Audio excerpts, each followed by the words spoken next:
যারা স্ত্রীকে বিভিন্ন ডাক্তারের চেম্বারে একা পাঠান। হাদিস শুনেন, সহিহ বুখারীর 5233 নম্বর হাদিস। ক্বালা রাসূলুল্লাহ সাল্লাল্লাহু আলাইহি ওয়াসাল্লাম, নবীজি বলেন, লা ইয়াখলুয়ান্না রাজুলুন বিইমরাআহ ইল্লা মাযি মাহরামিন, কোন পুরুষ কোন নারীর সাথে একান্তে কথা বলবে না, মিলিত হবে না, সাক্ষাৎ করবে না মাহরাম ছাড়া। হসপিটালে আপনার বিবি যাওয়ার পর, আপনার বিবি হসপিটালে ডাক্তারের চেম্বারে যাওয়ার পর দরজাটা লাগানো হয়ে যায়, আপনার বিবি আর ডাক্তার ওই রুমের মধ্যে একা। আল্লাহ নবী বলেন, নারী পুরুষ একান্তে সাক্ষাৎ করবে না মাহরাম ছাড়া। এখন যদি বলেন আমি স্বামী হওয়ার পরেও আমাকে চেম্বারে ঢুকার অনুমতি দেওয়া হয় না, স্ত্রীর সাথে যদি স্বামীকে চেম্বারে ঢুকার অনুমতি না হয়, তাহলে অনুমতিটা আছে কারে আমারে বলেন? স্বামী স্ত্রীর সাথে যদি চেম্বারে না যাইতে পারে তো যাইতে পারবে কে? আজীব এক দুনিয়াতে আছে, নট অ্যালাউ। আমি তো তার হাজবেন্ড, হাজবেন্ডও অ্যালাউ না। আরে হাজবেন্ড যদি স্ত্রীর সাথে অ্যালাউ না হয় তো অ্যালাউটা হবে কি আপনি অ্যালাউ? এগুলো 2 নাম্বার কারণ। নারী পুরুষের অবাধ মেলামেশা, শয়তান তাদের মাঝে কুমন্ত্রণা দেওয়ার সম্ভাবনা আছে না নাই? 3 নাম্বার কারণ পর্দাহীনতা। বলেন কি? এটাও আমাদের দেশে নাই। এটা 3 নাম্বার কারণ, পর্দাহীনতা। তিরমিজি শরীফের 1173 নম্বর হাদিসের বর্ণনা।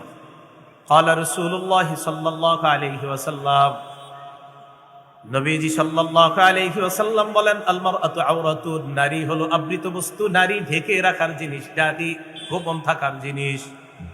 নারী আবৃত বস্তু, নারী ঢেকে রাখার জিনিস। আমার সাথে বাংলা বলেন, নারী আবৃত বস্তু। সবাই বলেন, নারী। আল মারআতু আওরাতুন, এটা নবীজির আরবি। এই হাদিসটা রাসূল সাল্লাল্লাহু আলাইহি সাল্লামের ভাষা, এটা আল মারআতু আওরাত। বাংলাটা হলো নারী আবৃত বস্তু। বলেন তো সবাই বাংলাটা কি? ফাইদা খরাজাত, এই আবৃত বস্তুটা যখন প্রকাশ্যে বের হয়, ইস্তাশরাফাহা শাইতান, শয়তান তখন এই নারীটাকে অন্য পুরুষের চোখে মোহনীয় হিসাবে উপস্থাপন করে দেয়। কোন নারী, তিনি আবৃত বস্তু, তিনি সম্মানী জিনিস। নারী একজন সম্মানিত, নারী ঢেকে রাখার জিনিস।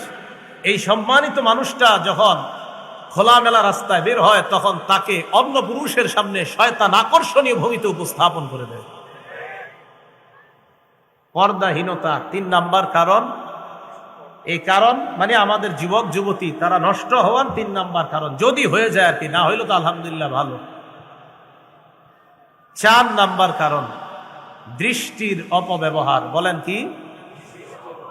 আপনি চোখ দিয়ে দেখবেন মাকে, চোখ দিয়ে দেখবেন বিবিকে, চোখ দিয়ে দেখবেন কন্যাকে, চোখ দিয়ে দেখবেন আপনার মেয়েকে। আপনি এই চোখ দিয়ে এদেরকে না দেখে অন্য কাউকে দেখেন। আবু দাউদ শরীফের 4173 নম্বর হাদিসের বর্ণনা। ক্বালা রাসূলুল্লাহ সাল্লাল্লাহু আলাইহি ওয়াসাল্লাম, নবীজি বলেন, কুল্লু আইনিন জানিয়া, সকল কুদৃষ্টি জিনাকারী। বলেন, সকল কুদৃষ্টি জিনাকারী। এবার আল্লাহ নবী বলেন, ওয়াল মারআতু ইযা ইসতা'তারাত ফামাররাত বিল মাজলিসি ফাহিয়া কাযা ওয়া কাযা, ইয়ানি জানিয়া। কোন নারী যদি সুগন্ধি ব্যবহার করে, কোন পুরুষের সামনে দিয়ে যায় আর তাদের নাকের মধ্যে সুগন্ধি স্প্রে করে যায়, কোন নারী সুগন্ধি ব্যবহার করে কোন মজলিসের পাশ দিয়ে যায়, নবী বলেন, ফাহিয়া কাযা ওয়া কাযা, ইয়ানি জানিয়া। এই নারীটা এমন এমন, ওই নারীটা ব্যভিচারিণী। নাউযুবিল্লাহ। এই নারীকে রাসূল ব্যভিচারিণী নারী বললেন। কোন নারী সুগন্ধি ব্যবহার করবে তার স্বামীর জন্য, অন্য কোনো পুরুষের জন্য না। এইগুলো 4 নাম্বার, যে দৃষ্টির অপব্যবহার, দৃষ্টি সব কুদৃষ্টি জিনা করে, এটা রাসূল বললেন।